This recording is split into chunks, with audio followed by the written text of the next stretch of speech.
ముందుగా ఒక చెంచాడు వేరుశనగలు తినండి. తరువాత శనగలు మరియు మొలకెత్తిన విత్తనాలు తినండి.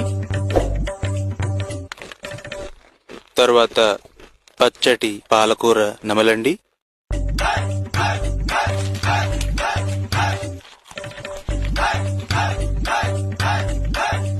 ఇప్పుడు కరివేపాకు మరియు కొత్తిమీర కలిపి తినండి.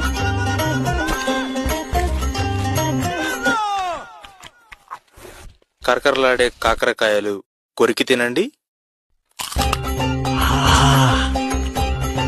ఇప్పుడు లేత మునక్కాడలు